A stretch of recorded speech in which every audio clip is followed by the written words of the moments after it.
Hello and welcome everyone. I'm very excited and thrilled to be back on my YouTube channel after a couple of years, and now I'm going to begin a journey, which by making videos, which is going to cater all your grammar needs needed to crack any competitive exams. और आज हम शुरू करने वाले हैं functional grammar से which is a secret weapon for your competitive exam. और इसके जो सवाल हैं, चाहे वो स्पॉटिंग एरर के हों, सेंटेंस इम्प्रूवमेंट के हो या और भी तरह के हो, they are easier to age than you might think. तो इससे हम लोग शुरुआत करने वाले हैं और देखने वाले कि किस किस तरह के सवाल पूछे जाते हैं। Let's get started. So the first question, as you could see on your screen, is Sachin Tendulkar scored more than 10,000 run, and we have to detect the error if there is any. So look, the word runs over here and then thousands, I mean 10,000. So if you see the word runs and 10,000, so runs is what? Runs is a noun. So noun के बारे में हमें जो भी word extra information देता है या group of word हमें एक्स्ट्रा इन्फॉर्मेशन देता है, वी कॉल इट एडजेक्टिव और एडजेक्टिवल फ्रेज। तो 10,000 एडजेक्टिव की तरह काम कर रहा है और 10,000 में आप देखेंगे एस लगा हुआ है। तो इंग्लिश में जब भी हमें सिंगुलर और प्लूरल बनाना होता है तो हम लोग नाउन, प्रोनाउन और वर्ब में बनाते हैं, क्योंकि उनका ही सिंगुलर और प्लूरल बनता है। एडजेक्टिव्स, एडवर्ब या और पार्ट्स ऑफ स्पीच में हम लोग एस या एस लगा के उसे प्लूरल नहीं बनाते हैं। तो 10,000 में S is a error, so C will be the right answer. Moving to the next one. Yeah, similar kind of questions. I lived in a 300 years old house in Mumbai. So again you could see house. House is what? House is noun.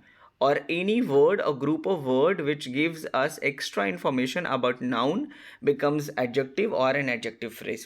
तो this 300 years old, ये पूरा का पूरा जो group of word है ये adjective की तरह काम कर रहा है, क्योंकि describing a house which is a 300 years old. And see, there's one word year जिसमें क्या use हो गया है, इसको प्लूरल बना दिया गया ईयर्स, जबकि ये एडजेक्टिव की तरह काम कर रहा है।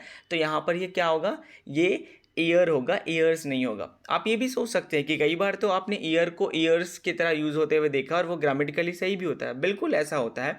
तो जब वो वर्ड नाउन की तरह काम करता है तो वहाँ पे एस उसको प्लूरल बना सकते हैं एस लगाकर, लेकिन जब वो वर्ड एडजेक्टिव की तरह यूज़ होने लगता है तो हम उसमें एस या एस लगाकर उसको प्लूरल नहीं बनाते हैं। That is why it is functional grammar. We need to know how each and every parts of speech functions. तो यहाँ पर ईयर्स नहीं होगा, so it will be I lived in a 300-year-old house in Mumbai, so error is in B. So moving to the next slide. He was extremely annoyed when I reported the matter to him and has fired me. So English आपको इसकी हिंदी समझ में आए ना आए doesn't matter, क्योंकि exam उतना time भी नहीं होता है, 4-5 सेकेंड बहुत है इस तरह के सवाल को सोल्व करने के लिए। So look at the word reported and also reported. So this is what? Verb second form. And see, this has fired me. So this is and is what? And is a conjunction. And conjunction सबसे वफादार होता है English language में। अगर इसने अपने पहले verb लिया है तो बाद में भी वर्ब लेगा, प्लस वर्ब का जो भी फॉर्म लिया है, तो वर्ब का कौन सा फॉर्म लिया है? सेकेंड फॉर्म, तो बाद में भी वर्ब का सेकेंड फॉर्म ही आएगा। बहुत बैलेंस करके चलता है। It connects verb to verb, clause to clause, phrase to phrase. तो यहाँ पे has fired is incorrect. So when I reported the matter to him and fired me, so यहाँ पे has fired की जगह fired me होगा. So error is in C section. All right. Moving to the next slide, you could again see, as soon as the principal entered the school, all the students approached him and report the matter. Same kind of question, so that it becomes easier for you to understand. Look, entered, again this is verb second form, and then approached, again verb second form, but here report, this should be what? Reported. तो जब हम बहुत flow में पढ़ते हैं तो कई बार miss कर जाते हैं, and then we have to read and read again. So all these questions have been asked, and generally these kind of questions comes in certain competitive exams. So यहाँ पे हमारा verb का error है, क्योंकि conjunction ने अपने पहले verb का second form लिया है तो बाद में भी second form ही होगा. So error is in C. Moving to the next.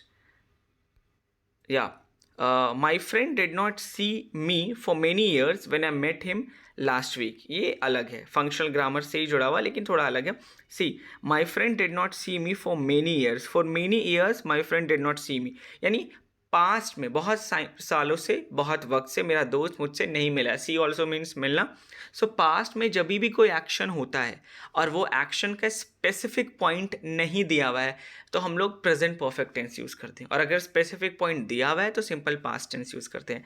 तो डिड नॉट सी, यहाँ पर कब से नहीं मिला है, it's unsure, it's not written over here. For many years, बहुत सालों से नहीं मिले, कितने सालों से, इट्स नॉट रिटन, ये स्पेसिफाई नहीं किया गया. तो जब भी पास्ट में कोई एक्शन स्पेसिफाई नहीं किया जाता है, उसका पॉइंट, उसका time, so we use present perfect. Did not see की जगह यहाँ पर होगा हैज़ नॉट सीन, तो error is in a point. All right, या नाउ फिलर्स. तो अभी हमने MCQ करा, अब हम फिल द ब्लैंक्स में आएंगे. He said to me you are dash fooling, a fool, a foolish, fool. So fool और फुलिश में पहले बेसिक डिफरेंस समझ लें. Fool is a noun, foolish is an adjective. Adjective के पहले हम आर्टिकल नहीं लगाते हैं जब तक उसके बाद नाउन ना लगाएं. तो option C is not correct. Again fool is noun, तो जब भी नाउन होगा उसके पहले आर्टिकल तो आएगा ही आएगा. आर्टिकल जो है वो नाउन का ऑक्सीजन है. एंड अगेन फूलिंग, तो fooling is not any kind of verb. अगर हम इसे वर्ब बनाएंगे तो बी फूलिंग यूज कर सकते हैं. So the correct answer will be a fool. Moving to the next. Security arrangements have been tightened up in all areas. So yeah, again we have options: sensible, sensual, sensitive and sensational. Look at the word areas. और areas noun है, इसके लिए हमें एक adjective ढूंढना है, इन चार में से एक चुनना है. sensible, sensible तो हम किसी living things के लिए यूज़ करेंगे. sensual भी वैसा ही है. अब आता है sensitive and sensational, so we are left with two options, C and D. And then again sensational, no, the correct answer will be sensitive areas. All right, this is the last question on your screen. Children below the age of 14 should be sent to school. तो 14 साल के नीचे के बच्चों को school भेजना चाहिए. Option अगर आप देखेंगे तो compel, compulsory, compulsive, compulsorily. Compel क्या वर्ब है, and we already have one verb over here, तो हमें एक्स्ट्रा वर्ब की ज़रूरत ही नहीं. यहाँ पे एक ही वर्ब चाहिए हमें, तो ए होगा नहीं. अगेन वर्ब के बारे में यहाँ पे जो भी वर्ड आएगा वो वर्ब के बारे में बात करने वाला होगा, और जो वर्ब के बारे में बात करता है वो होता है एडवर्ब. तो अगर आप ऑप्शन सी देखेंगे कंपल्सिव, जिस भी वर्ड के लास्ट में IVE लगा हो वो एडजेक्टिव होता है, लेकिन हमें तो एडवर्ब चाहिए, तो कंपल्सिव नहीं होगा. Again compulsory is also an adjective. So this is not a correct answer, and the right answer is D, compulsorily. So I hope you learned something to this video. मिलते हैं अगले video में, और तब तक के लिए please like, subscribe and share my video. Thank you.